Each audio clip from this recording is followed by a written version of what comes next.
چی؟ این قسمت اول راجع به سیر تحول سازمان امور مالیاتی کانادا گفته میشه و اینکه چجوری یه تکس رو آخر سال ما باید پر کنیم. که میگم چجوری فرمت اولیش رو توضیح میدیم که این 8 صفحه اصلی چیا هست و از چه طریقایی میتونیم اینو فایل کنیم یا پست کنیم و ارسال کنیم و چه کسایی اصلا مشمول هستن که تکس پر کنن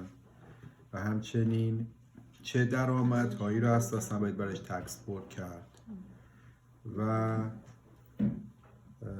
ابزارهایی که توی CRA وجود داره و ما میتونیم تکسی که فایل کرد ما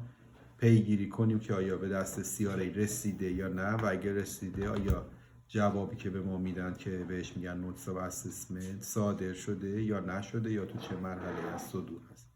تو این بخش این را من میخوام خدمتتون بگم. خب قسمت سیر تحول تکس کانادا اینطوری که ببینید ما هر سال یعنی سال 23 حدود 32 میلیون تکس فایل شده به رونیو کانادا یا هم CRA.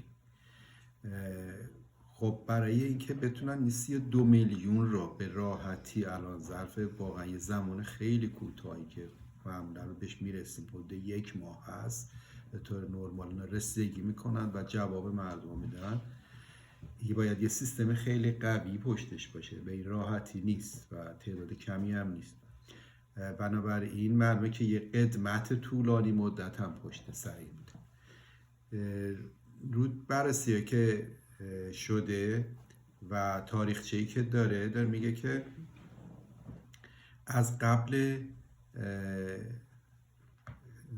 کنفدراسیون یا کانفدریشن سیستم تکس اینجا پا بر جا بوده و مثلا یه مثال میزنه 1650 سال 1650 یه چیز حدود 400 سال پیش از این. ببینید یعنی قدمت ببینید چقدر زیاد میتونه باشه. خب در اون تاریخ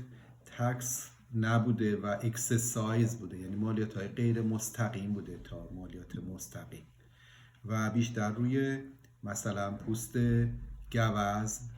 به خدمت شما عرض کنم که و پوست همین میوه رو این چیزا میمدن و یه درصدی میکشیدن اضافه میکردن و از اون افرادی که توی این کار اشتغال داشتن میگرفتن. به این ترتیب میشده اون مالیاتی که تو اون تاریخ هست. بعد کم کم این پیشرفت میکنه و یه قرن بعدش تو نواسکاشیا میاند و مالیات روی شکر، آجر، چوب و اینا رو هم اضافهش میکنه. همینطور که میرفته جلو تقریبا میرسه به سالی که دیگه کانفدریشن میشه، یعنی کانادا تأسیس میشه 1867 و در اون تاریخ که تشکیل میشه میاند و روی مشروبات الکلی، روی سیگار، روی سرکه، بنزین و امثال هم باز تکس اینا اضافه میکنه و هرچی میره جلوتر این تکس ها اضافه تر میشه تا میرسه به مرحله جنگ جهانی اول یعنی 1914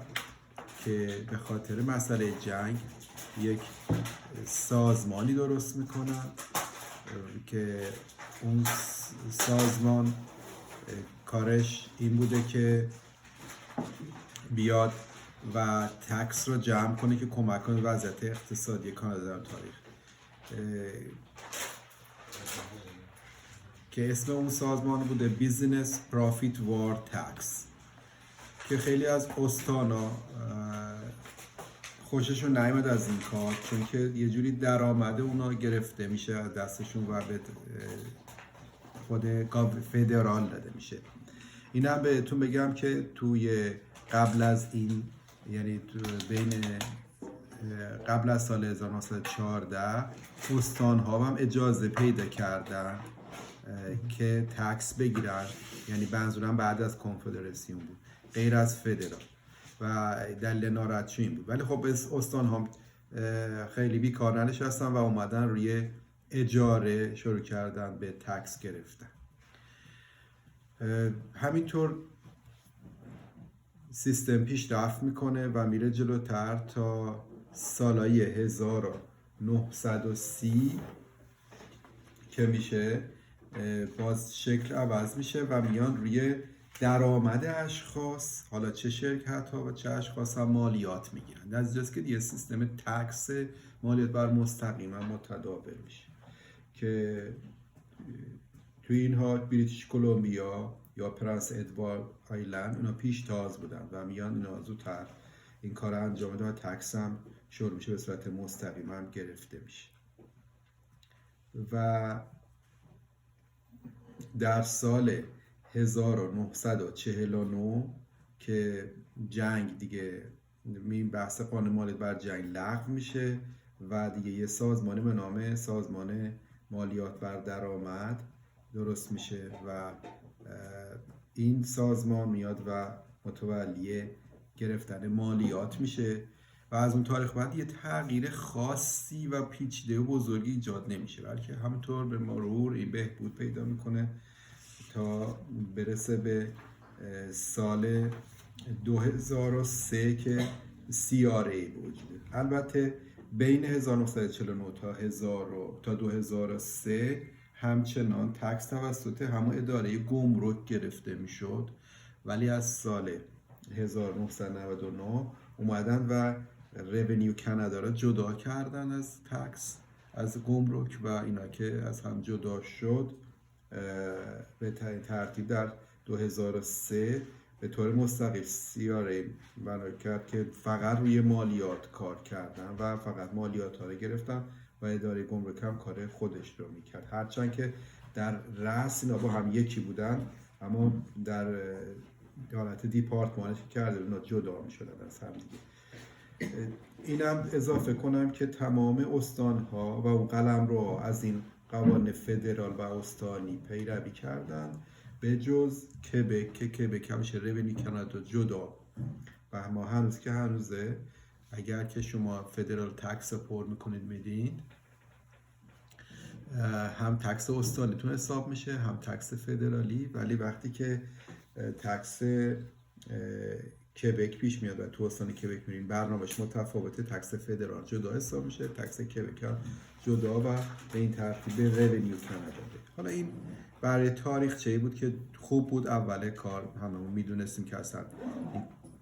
CRA به این شکل خیلی قدمتی نداره، یعنی 24 ساله مثلا یا کمتر، 21 ساله که درست شده، ولی خود سابقه تکس برمیگرده به تکس شخصی به حدود 150 سال پیش از این. تکس مالیات بر درآمد مستقیم به 150 سال پیش از این و خود قدمت تکس مالیات غیر مستقیم بحث حدود 400 سال این حرفا میزنه، خیلی زمان طولانی.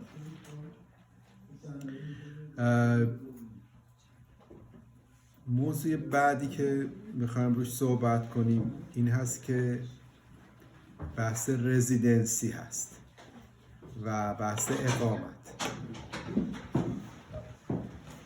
در کشور کانادا هر کسی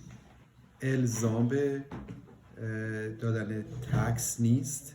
مگر که رزیدنت باشه یا اینکه یک رویداد مالی رو باشه یه جوری درگیر شده باشه، اینوالو شده باشه داخلش و نیاز باشه که تکسش رو رد کنه. منظور من اینه که اگر مثلا یه ویزیتور اومد اینجا و فقط برای بازدید اومد و کار خاصی نکرد، رویدادی مالی رخ نداد براش و نخواست کار اقتصادی بکنه، به این ترتیب نیاز به دادن تکس نیست. و حالا بعداً جلوتر که میریم به این میرسیم که شما وقتی میخواین رزیدنسیتون رو به نظر CRA مشخص کنید، به طور کلی میگه که 186 روز در هر سالی اگه شما بشین رزیدنت از نظر CRA محسوب میشین. ولی برای اینکه مطمئن باشید میتونید فرم NR73 و NR74 رو پر کنید و به این ترتیب رزیدنسی خودتون رو تعیین کنید از طریق خود CRA که شما یا رزیدنس محسوب میشین یا نه. چون که واقعا وقتی شما میخواین رزیدنسی رو مشخص کنید صرف اون 186 روزی که من عرض کردم نیست، خیلی مسائل دیگه هم میتونه دخیل باشه که جا داره از طریق این فرما مطمئن بشید. این هم درخواست رزیدنسی هست. ببخشید من این سوال بپرسم، یعنی الان ما بخوایم یکی ببینیم که رزیدنت نه یا نه این فرما باید پر کنیم بفرستیم؟ اگر دیدیم خیلی رزیدنسیش پیچیدگی داره، خب این را باید شما این فرم رو پر کنید و سیاره استعلام بکنید ببینید که آیا ایشون رزیدنس هست یا نیست. مثلا کسی کمتر 186 روز اینجا 186 روز اینجا بوده یا مثلا 30 روز اینجا 30 روز اینجا ولی یه تایی اینجا داره، مثلا فرزنداش اینجا، همسرش اینجاست، یا یه پروپرتی داره از محل اون پروپرتی رنتال اینکام داره، یا یه مثلا یه سهامی خریده، یک پولی تو بانک گذاشته ازش تو حاصل اون بانک اینترستی میگیره و خیلی چیزا هست. یعنی شما بحث رزیدنسی و که تو سایت سیاره باز میکنید ببینید واقعا خیلی صفحات زیادی راجع به توضیح داده. بنابراین بعضی وقتا تشخیصش از شخص ماهابه رد میشه و جا داره که اون فرم NR73 که افرادی که ایمیگرانت میشه ایمیگریت میکنن داخل کانادا یا اونا که از کانادا خارج میشن ولی ترم میشن کانادا میرن بیرون یا سیز میکنن، اونا میشن هر دوشو میشن نان رزیدنت و اونا NR74 رو بهت پر کنن. به این ترتیب اینا بر اساس اون فرما که یه سری سوالات توش میشه میفرسته سیاره اینجا براشون تشخیص میدن که ایشون آخرش من رزیدنسی هست، رزیدنت هستند یا نیست. مورد دیگه که باز امروز راجع بهش صحبت کنیم که تکس در کانادا به صورت سلف اسسمنت هست. شما میدونید اکثر چون ما به هر حال تابعیت قبلی داریم میدونیم که مثلا تو کشور خودمون تکس ما به صورت سلف اسس نیست بلکه در همون مبادی توسط گاورمنت یا توسط کارفرما تکس ما گرفته میشه و به حضور شما عرضم که طرف تکسش رو به نحوی پرداخت کرده تصفیه میکنه و دیگه احتیاج به پر کردن تکس نداره. ولی در کانادا به این شکل نیست، همه افراد میتونن تکس پر کنن ولو اینکه درآمدی نداشته باشن و اعلام کنن که ما میزان منظورم مثلا اون اطلاعاتی که داریم چیا هست، میزان اگر درآمد دارن میزان درآمدشون چیه، از چه محل‌هایی هست و بر همین اساس هم گاورمنت اومده و یه سری بنفیت هایی هم تعیین کرده که از جمله شروط دادن اون بنفیت ها برمیگرده به همین که شما تکس هر سال پر کنید. پس این هم فرق این که کانادا یک کشوریه که تکس به صورت سلف اسسمنت و خود اظهاری هست، سیستمش این شکلیه. دومین نکته خوبی که در کانادا